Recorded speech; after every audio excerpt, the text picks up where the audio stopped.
Baik, Assalamualaikum. Salam sejahtera. Salam GBN, salam Malaysia dan salam kuasa ketiga.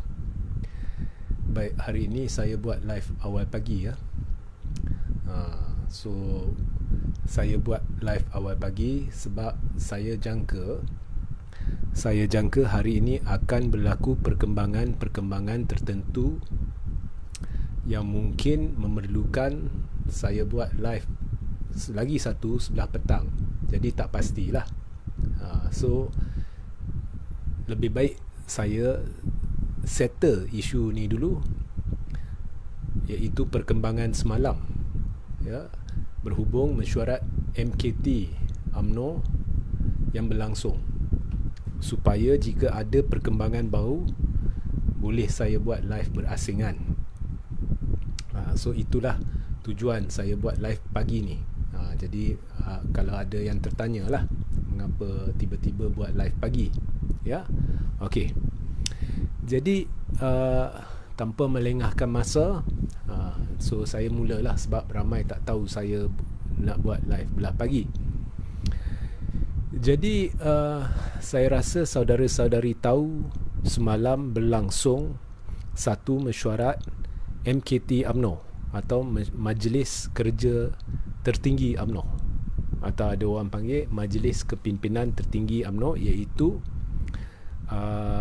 bahagian penggubal dasar parti dan pembuat keputusan tertinggi dalam parti. Okay? So MKT bermesyuarat semalam, dan saya kira mesyuarat itu adalah mesyuarat tergempar. Berdasarkan maklumat pun mesyuarat tergempar. Okay.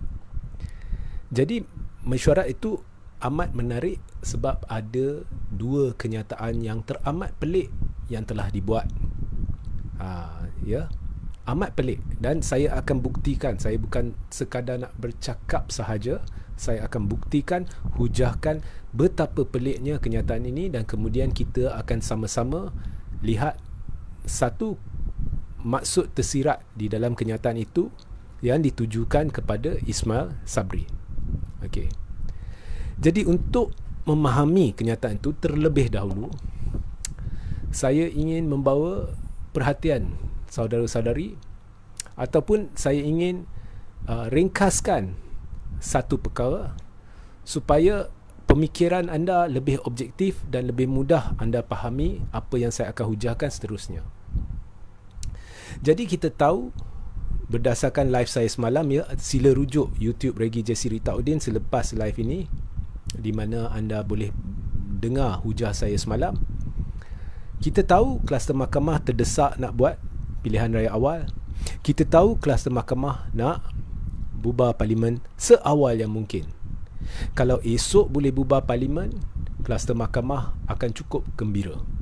Itu maklumat yang saya ada lah. Ya. Jadi untuk bubar parlimen awal, ya, mereka telah cuba meyakinkan Ismail Sabri berdasarkan maklumat yang saya ada sebelum bulan puasa.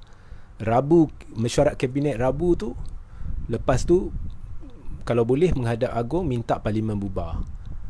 Kemudian bila Ismail Sabri pergi ke UAE dan Qatar, ada ura-ura mereka hendak parlimen mesyuarat kabinet diadakan hari Jumaat pula bila Ismail Sabri kembali, dan seterusnya menghadap Agong minta parlimen bubar. Kemudian bila Ismail Sabri pergi pula ke Indonesia, tak jadi mesyuarat kabinet hari Jumaat. Kemudian masuk puasa, kemudian Yang di-Pertuan Agong dan Raja Permaisuri dikatakan positif COVID, maka 10 hari tak boleh menghadap. Dan dalam tempoh 10 hari itu, saya difahamkan mereka kluster mahkamah sudah yakin Ismail Sabri tidak berniat untuk mengusulkan pembubaran parlimen. Dan ada juga maklumat atau dakwaan pihak tertentu, betul atau tidak saya tidak tahu, tetapi banyak pihak sebenarnya yang mendakwa kononnya pihak Yang di-Pertuan Agong pun tidak begitu cenderung ke arah nak bubar parlimen, atau kalau bubar pun tidak cenderung ke arah PRU 15 sekarang. Ya. So Ismail Sabri ada keyakinan sebab ada juga maklumat yang mendakwa kononnya Yang di-Pertuan Agong hendak Ismail Sabri penuhkan tempoh parlimen penggal parlimen yang penuh sehingga 2023. Okey. So ini maklumat-maklumat yang ada, dan kalau kita lihat ya, banyak perkara yang diidamkan oleh kluster mahkamah. Contohnya RUU anti lompat parti, Ismail Sabri telah masukkannya ke dalam jawatan khas parlimen, jadi benda tu akan makan masa terlalu lama. Ya, saya lihat kluster mahkamah ingin akta itu diluluskan barangkali sebab ada satu definisi pelik, iaitu bila pecat dari parti automatik kena kosongkan kerusi Dewan Rakyat, dikira lompat parti. Disebabkan definisi pelik itu, ada cara kluster mahkamah bolehlah anda kata mereka memecat Ismail Sabri akan hilang jawatan Perdana Menteri. Jadi ada cara baru untuk menyingkirkan Perdana Menteri, ya, macam seolah-olah mengatasi Yang di-Pertuan Agong. Tapi sekarang semua tu tak akan berjaya. Jadi sekarang lepas semua ni, untuk membubarkan parlimen awal, kalau pecat Ismail Sabri tanpa akta anti lompat dengan definisi pelik itu, Ismail Sabri kekal ahli Dewan Rakyat. Sebagai ahli Dewan Rakyat, beliau boleh kekal sebagai Perdana Menteri asalkan tidak hilang majoriti. Jadi option nak pecat dia tu tidak akan membuahkan hasil, lebih-lebih lagi jika benar, ya, pihak istana atau Yang di-Pertuan Agong menyokong agar Ismail Sabri memenuhi penggal penuh parlimen sebagai Perdana Menteri sehingga 2023. Jadi apakah option yang ada pada kluster mahkamah yang kini terdesak, amat terdesak? Okey. Untuk memahami option yang ada, anda perlu faham dua perkara atau satu perkara, iaitu untuk membubar parlimen, dua individu paling penting yang perlu bekerjasama dengan kluster mahkamah untuk memenuhi hasrat kluster mahkamah untuk bubar parlimen, iaitu Ismail Sabri dan Yang di-Pertuan Agong. Sebab penggal parlimen belum tamat. Sebetulnya tak payah pilihan raya. Jadi dalam situasi itu, dua individu paling penting dalam memenuhi hasrat kluster mahkamah untuk membubarkan parlimen ialah Ismail Sabri dan Yang di-Pertuan Agong. Okey.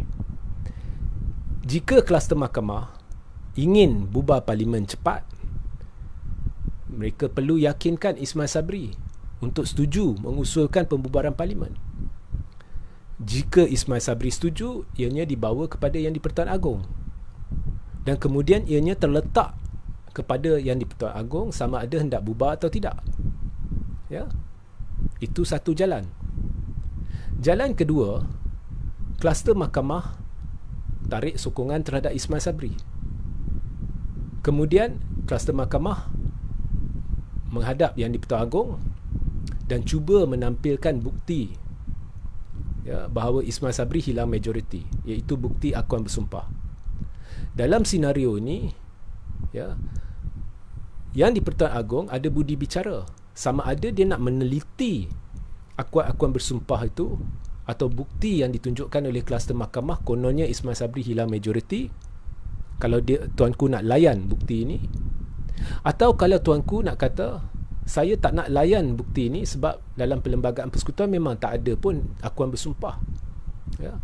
Dan dia mungkin, tuanku muak dengan situasi yang berlaku dengan sikap kluster mahkamah yang selalu cuba menumbangkan kerajaan, dan dia beritahu apa-apa pun kalau nak bukti Ismail Sabri tak ada majoriti, kena menerusi proses parlimen berperlembagaan, ya, iaitu menerusi proses parlimen seperti mana yang termaktub dalam perlembagaan. Maknanya undi percaya atau tidak percaya, ya. Jika tuanku tidak ingin layan bukti itu, risikonya amat besar bagi kluster mahkamah. Sebab kalau nak menerusi proses parlimen, kena dulu adakan sidang khas parlimen untuk usul percaya atau tidak percaya. Kemudian itu tertakluk kepada kerajaan. Kerajaan boleh sengaja tangguh benda ni, seperti mana yang kita lihat sebelum-sebelum ni, macam Muhyiddin buat dan sebagainya. Jadi risiko dia terlalu besar jika tuanku tidak menerima bukti kluster mahkamah setelah kluster mahkamah menarik sokongan terhadap Ismail Sabri, dan meminta agar ianya dilakukan menerusi proses parlimen.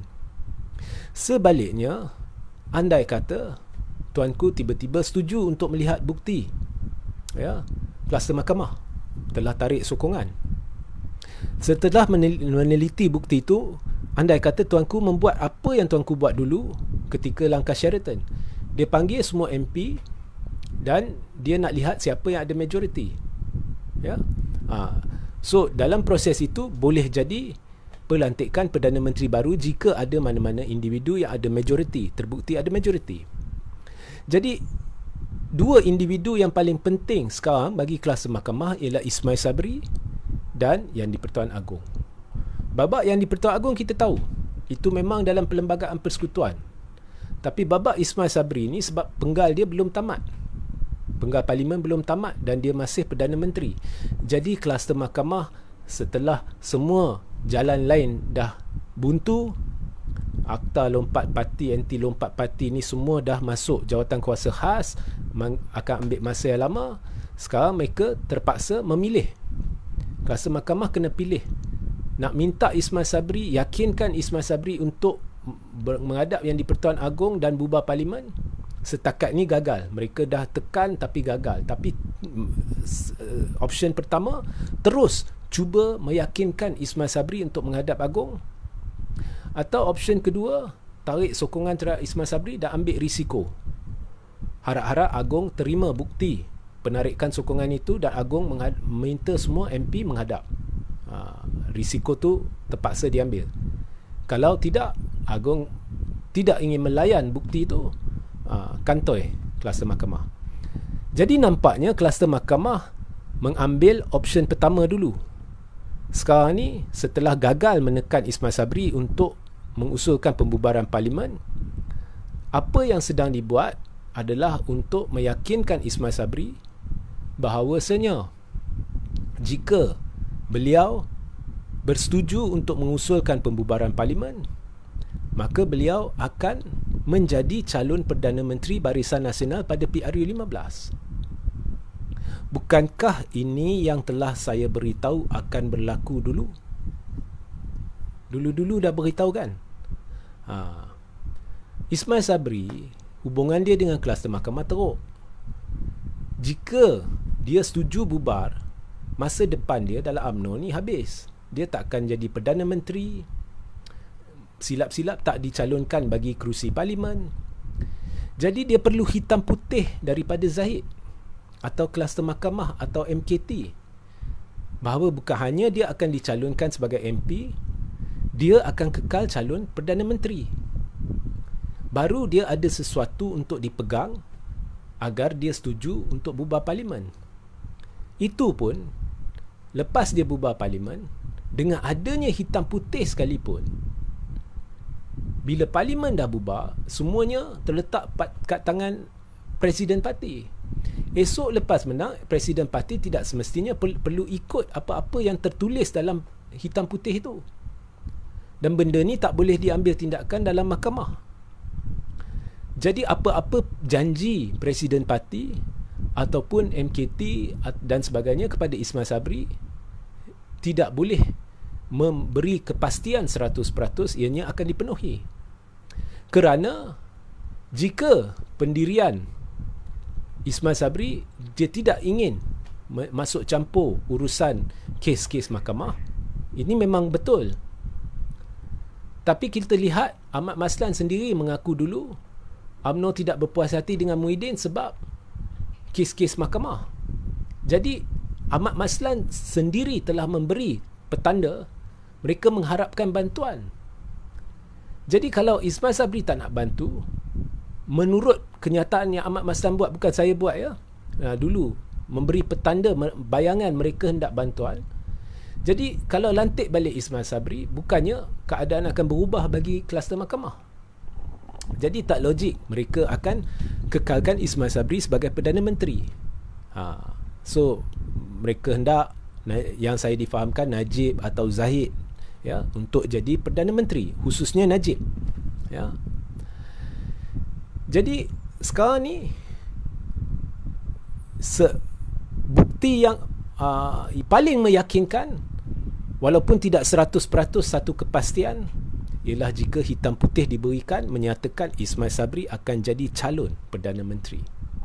Perkataan calon tu pun bermakna bila BN menang, Ismail Sabri nama dia akan diserah kepada Yang di-Pertuan Agong sebagai calon, tapi semuanya atas budi bicara Agong. Agong boleh tolak. Calon bukannya satu kepastian, nama calon pun tak kepastian. Tapi sekurang-kurangnya di peringkat UMNO tetapkan secara hitam putih Ismail Sabri sah calon. Tapi apa yang berlaku dalam MKT semalam? UMNO tidak tetapkan bahawa Ismail Sabri akan menjadi calon Barisan Nasional pada PRU15. UMNO hanya cadangkan Ismail Sabri jadi calon Barisan Nasional pada PRU15. Persoalannya, mengapa UMNO tidak tetapkan Ismail Sabri jadi calon Perdana Menteri bagi Barisan Nasional bagi PRU15? Mengapa hanya cadangkan? Cadangkan maknanya belum tetap lagi Ismail Sabri akan jadi calon atau tidak. Mengapa? Jadi buat apa buat mesyuarat MKT tu? Buat apa buat kenyataan? Hanya setakat cadang. Jadi nampaknya MKT tak serius, kluster mahkamah tak serius sebenarnya, sebab mereka ada perancangan lain. Dan saya rasa Ismail Sabri boleh berfikir untuk diri sendiri. Kalau cadangkan, maksudnya ini bukan satu kepastian bahawa Ismail Sabri akan jadi calon. Patutnya MKT duduk dan mesyuarat dan tetapkan Ismail Sabri akan jadi calon. Tapi UMNO tak berani buat benda tu. Kalau anda tetapkan Ismail Sabri jadi calon, maknanya dia confirm akan jadi calon. BN menang, nama Ismail Sabri akan diserah kepada Agong. Itu pun bukan satu kepastian Ismail Sabri akan jadi Perdana Menteri, sebab dia hanya calon. Tapi sekurang-kurangnya dicalonkan. Di sini mereka hanya cadangkan. Jadi itu persoalan pertama.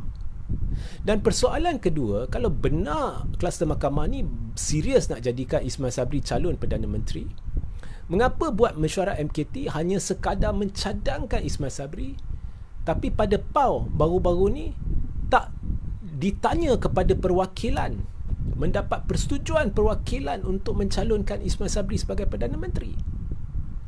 Hanya Zahid sebut sekadar Mak Hassan kena tunggu PRU16, tapi dia tidak sebut Ismail Sabri akan dicalonkan sebagai calon Perdana Menteri. Nampak? Ini adalah permainan kata-kata MKT. Seperti biasa, buang masa semua orang. Tak ada makna.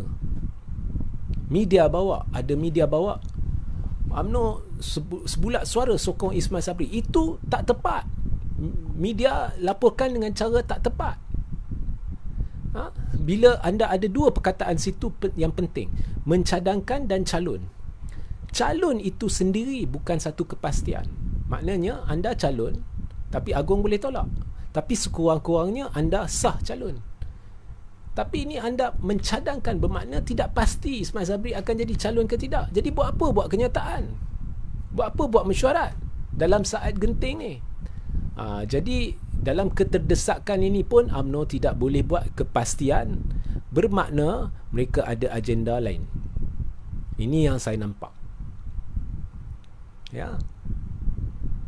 Jadi sekarang dalam keterdesakan ni mereka berharap, saya rasa Ismail Sabri akan setuju untuk bubar parlimen. Jika dia setuju, maka akan berlaku PRU dalam masa terdekat. MOU tak penting. MOU ni bukannya sesuatu perjanjian yang perlu dituruti. Ia hanya satu persefahaman yang tidak semestinya perlu dituruti. Ya, hari ni boleh kata nak tunggu sampai Julai. Esok boleh ghostan, tak ada masalah. Sebab itu saya rasa kenyataan kedua yang dibuat oleh MKT bahawa UMNO tidak ingin teruskan MOU, bukan UMNO tidak ingin teruskan, MOU tidak akan diteruskan, ia hanya helah. Siapa UMNO nak buat keputusan tu? MOU ni bukannya ditandatangani antara Pakatan Harapan dengan UMNO. MOU ni ditandatangani antara Pakatan Harapan dengan kerajaan. Siapakah UMNO untuk buat kenyataan MOU tidak akan diteruskan? Serupa tak buat kenyataan. Jadi mesyuarat MKT semalam serupa tak buat mesyuarat. Itu yang anda kena faham. Nampaknya mesyuarat itu satu helah. Jadi persoalannya, helah untuk apa? Jadi berdasarkan sumber, pendedahan saya bahawa mungkin satu senario di mana ada risiko Najib menjadi PM10 sebelum PRU15 telah menggegarkan UMNO, telah menjadikan UMNO cemas, telah menjadikan kluster mahkamah cemas. Itu yang saya difahamkan. Ya. Dan kemudian kenyataan-kenyataan yang tidak bermakna ni dibuat untuk alihkan perhatian. Sebab sekarang tidak mustahil, ya, risiko dia tetap ada. Dalam keterdesakan ini, jika sekarang dengan helah ini, jika Ismail Sabri tidak bubarkan juga parlimen dengan mengusulkannya kepada Yang di-Pertuan Agong, jika kluster mahkamah tarik sokongan, dan andai kata Agong layan akuan-akuan bersumpah kluster mahkamah dan bersetuju memanggil semua MP-MP, jika ada tiba-tiba perjanjian rahsia antara Pakatan Harapan dengan kluster mahkamah, tidak mustahil, ya, semua akan sokong Najib. Dan saya dah beritahu dalam live semalam, jangan kata mustahil. Di Perak, Najib masih menghadapi tuduhan, Zahid masih menghadapi tuduhan, mereka masih kluster mahkamah, mereka masih kleptokrat. Tapi pada masa tu DAP lupa semua tu. DAP sendiri pertimbang nak buat jajaran politik baru, dan ada perbincangan yang melibatkan juga ahli-ahli kleptokrat ke arah kerjasama Barisan Nasional dan Pakatan Harapan atas alasan demi kestabilan politik. Jadi this is politik. Last minute boleh beri alasan, okey, sementara kita sokong Najib demi kestabilan politik sehingga 2023. Kemudian Anwar jadi TPM. Anwar ikut haluan lain, dia tak akan jadi PM. Sekurang-kurangnya haluan Pakatan kerjasama dengan Barisan ada harapan. Jadi untuk penjelasan lanjut benda ni, sila rujuk, ya, wajib lepas ni ke YouTube Regi J. Siri Taudin dan rujuk live semalam. Jadi bila pendedahan ini dibuat sebagai satu senario berdasarkan maklumat, gegar UMNO, gegar, ya, kluster mahkamah. Jadi tiba-tiba keluar kenyataan MKT. Tapi kenyataan MKT tak ada makna. Cadangkan Ismail Sabri sebagai calon PM. Maknanya dia UMNO tak boleh beri kepastian kepada Ismail Sabri dia akan jadi calon PM. Kemudian kami untuk memberi alasan mengapa mesyuarat MKT dibuat, MOU tidak akan diteruskan. UMNO siapa? Ya, MOU tu bukan antara Pakatan dengan PH dengan UMNO. UMNO is nobody untuk buat kenyataan sedemikian. Seolah-olah satu kenyataan dangkal. Itu yang saya mesej, saya tanya, saya buat satu artikel, saya akan letak di link sebentar lagi. Saya tanya Ahmad Maslan, betul ke kenyataan tu, ataupun mungkin sel media UMNO telah tersilap cetak kenyataan yang salah. Jadi saya minta Ahmad Maslan tampil untuk mengesahkan jika kenyataan itu betul ataupun tersilap cetak. Tak ada makna. So saya itulah tujuan saya nak buat live ini, untuk menjelaskan maksud tersirat mesyuarat MKT. Sekarang ni saya rasa mereka, Zahid, kluster mahkamah tidak ingin memberi ketetapan, yes, Ismail Sabri kamu confirm akan jadi calon Perdana Menteri, kerana mereka nak lihat respons Ismail Sabri. Jika respons positif sedikit dan Ismail Sabri dilaporkan telah bersetuju, baru mereka akan buat kenyataan baru kot. Okey, Ismail Sabri sah jadi calon Perdana Menteri, silap-silap buat black and white.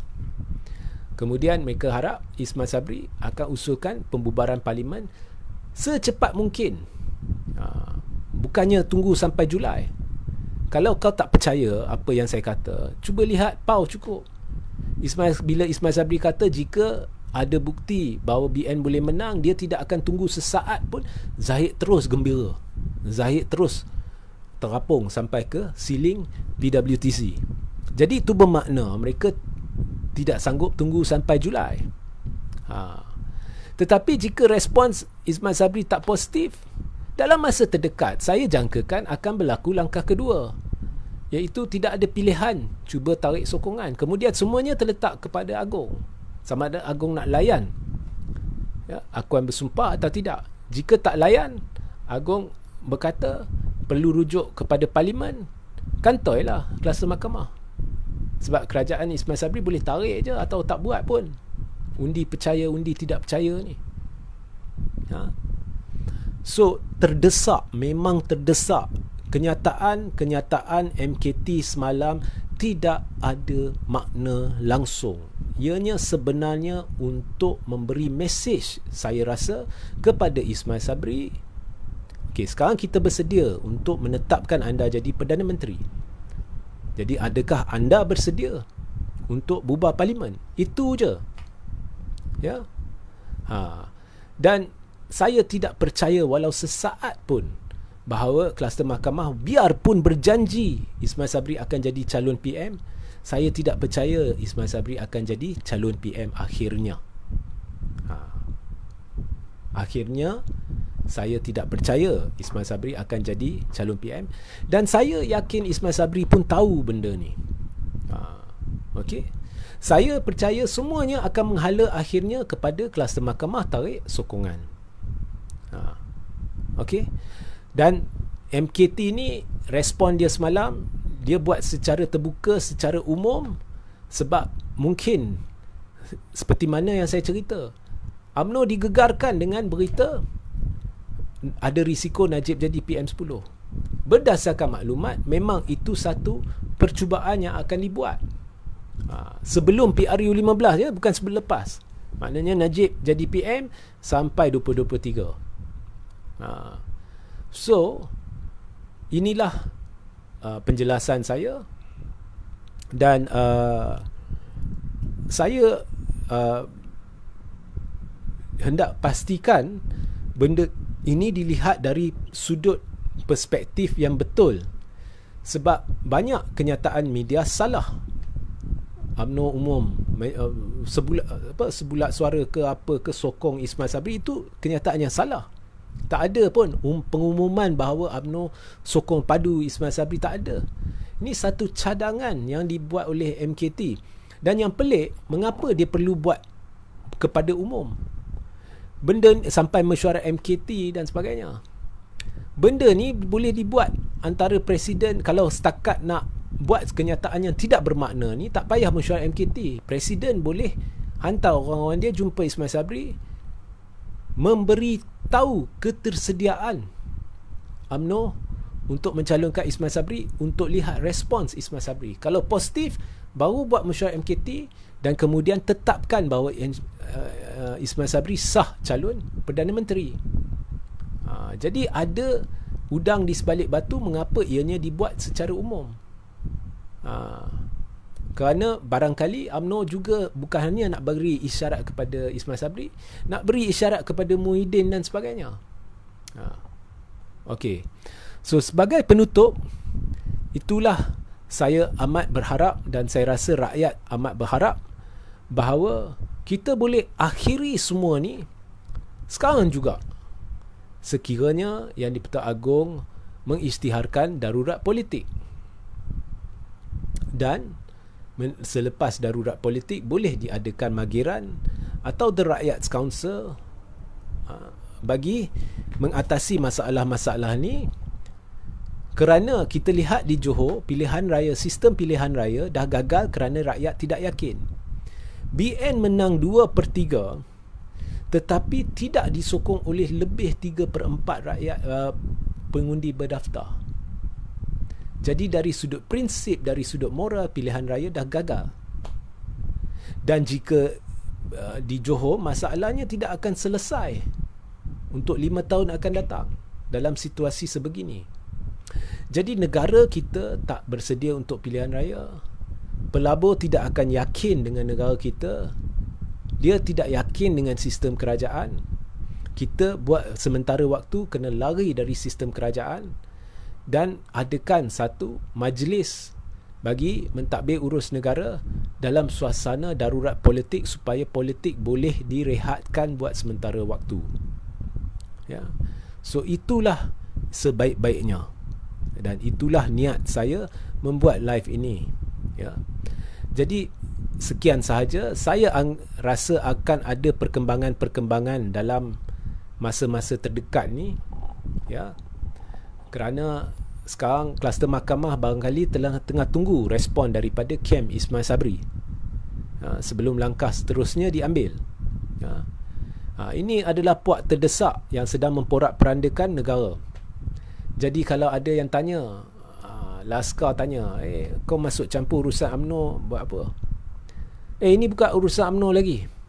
UMNO, kluster mahkamah ni semua sudah porak-perandakan kehidupan rakyat Malaysia, memudaratkan negara. Ini urusan semua orang dan saya galakkan semua orang masuk campur urusan UMNO ni. Ya. Okey. Saya akan layan sedikit soalan. Ada masa sedikit.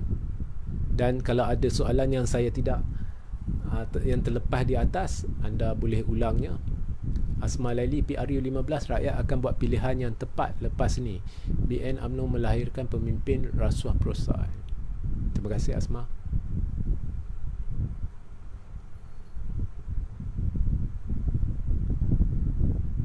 Ramli Rahman, Tok Mat mana? Saya tidak tahu.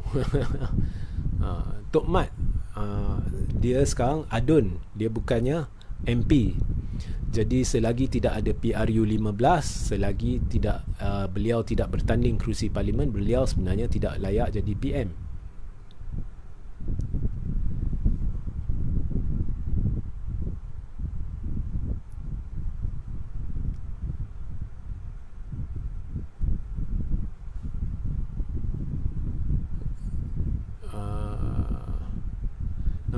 Mustafa Mus, nampak sangat Pak Mail akan kena game. Parlimen pun belum bubar, apa ke hal nak umum PM PRU 15. Sebenarnya bukan Mail kena game. Yang terdesak kluster mahkamah, itu yang saya dah cerita tadi. Dia umum cadangan calon PM PRU 15. Nak lihat respon daripada Ismail Sabri, positif ke negatif. Kalau positif bermaksud Ismail Sabri setujulah untuk bubar parlimen. Maka lepas itu perlu disusuli dengan satu kenyataan di mana UMNO mengesahkan, mungkin dengan hitam putih, bahawa Ismail Sabri adalah calon PM dan sebagainya. Jadi saya lihat UMNO dah ambil langkah pertama. Jika respon negatif daripada Ismail Sabri, mungkin akan menjurus, mungkin ke arah penarikan sokongan kluster mahkamah terhadap Ismail Sabri untuk mencuba option kedua, iaitu menerusi yang di-Pertuan Agong. Sebab masa amat suntuk. Jangan lupa perlu bubar parlimen dulu, kemudian perlu pilihan raya. Semua ni makan masa. Ya.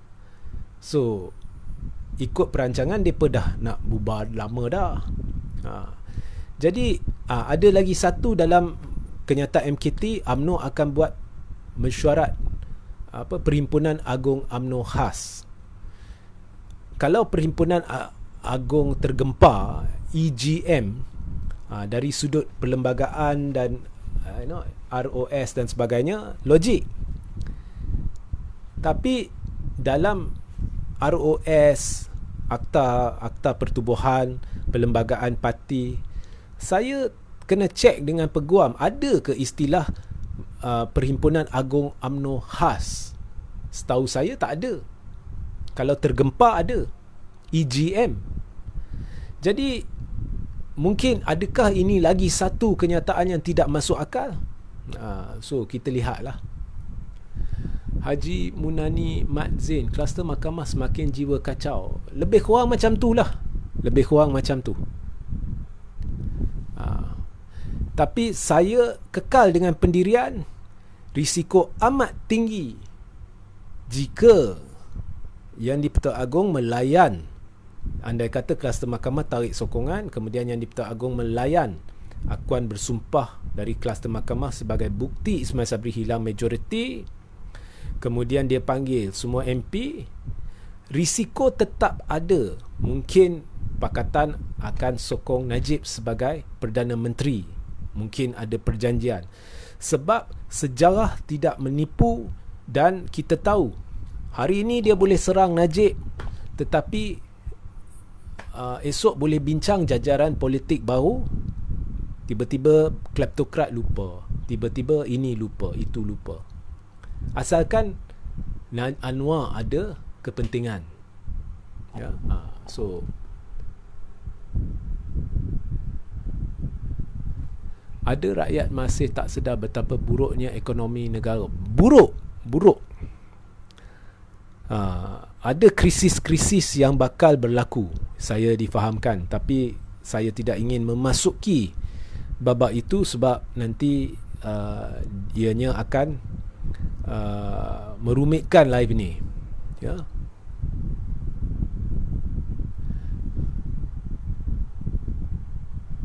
Ya, Haji Munani, ya, saya faham.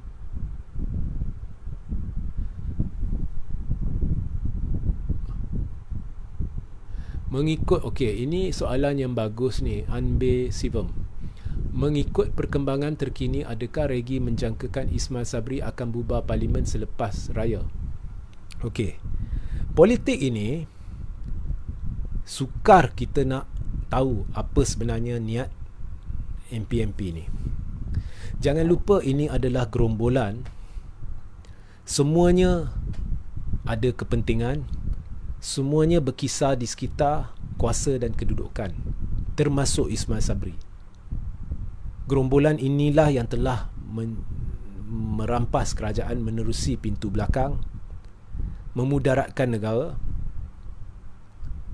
memudaratkan anda, dan kemudian membuat lagi satu langkah yang lagi memudaratkan negara, kemudian kejar kuasa dan kedudukan menerusi pilihan raya, kemudian membeli sokongan dengan sogokan jawatan dan kedudukan.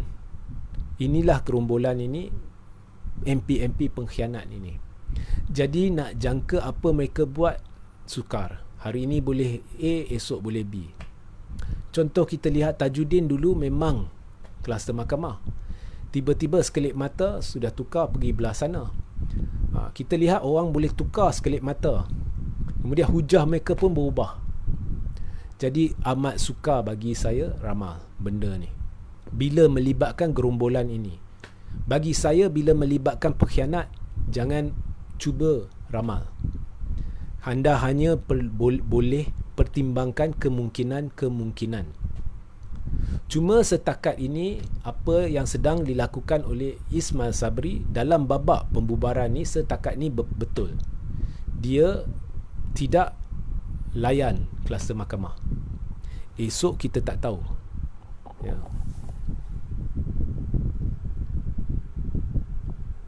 Okey, kalau tak ada soalan,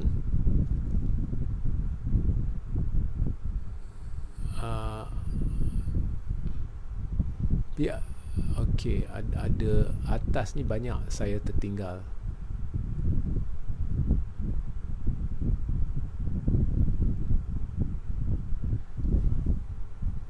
Ya, MOU adalah antara pembangkang, atau lebih tepat lagi bukan pembangkang.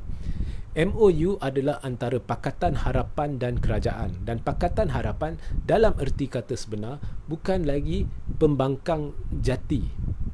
Ianya sebahagian daripada keluarga besar kerajaan Malaysia. Ketua pembangkang adalah bertaraf menteri. Ya. Jadi lebih tepat lagi MOU adalah antara Pakatan Harapan dan Kerajaan. Zakaria jadi takut macam Johor, RJ, poster boy orang lain, MB dan orang lain. Itu memang sah. Tapi persoalannya sekarang, Mengapa cadangkan susah-susah buat mesyuarat MKT kemudian cadangkan? Mengapa tak tetapkan? Kalau setakat nak lihat respons Ismail Sabri, tak payah buat mesyuarat MKT. Hantar je orang-orang pergi jumpa Ismail Sabri dan kata, okey, Zahid bersetuju nak calonkan anda jadi PM.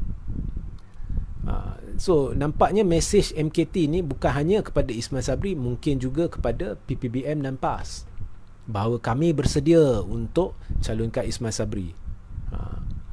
So itu satu. Kedua, kalau kita ikut kata Ahmad Maslan dulu-dulu, UMNO marah sebab kes-kes mahkamah mereka, marah dengan Muhyiddin. Dia beri bayangan UMNO ingin bantuan Muhyiddin dalam kes-kes mahkamah. Bayangan lah. Itu kenyataan Ahmad Maslan, bukan kenyataan saya. Jadi Ismail Sabri pun tak akan membantu. Jadi tak logik mereka kekalkan Ismail Sabri sebagai Perdana Menteri. Okay. Putera-putera, tak ada cara lain nak selamatkan negara. Pening dibuat orang politik ni menyusahkan rakyat. Adalah, itulah darurat politik. Dan kemudian tubuhkan satu majlis, contohnya The Rakyats Council atau Mageran, untuk mentadbir urus negara. Dan anda boleh rujuk cadangan The Rakyats Council saya di YouTube Regi Jesse Rita Udin. Saya buat, bila saya buat cadangan, saya buat live ni, ikhlas. Ikhlas sebab I care. Okay? Dia orang nak kata, orang katalah, tapi saya ikhlas.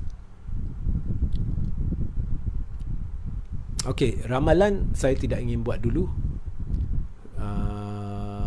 Buat masa ni ada juga pihak-pihak dalam pembangkang ni yang tengah lena. Okey. Jadi sehingga kita berjumpa ya di lain masa, mungkin petang ini, mungkin tidak.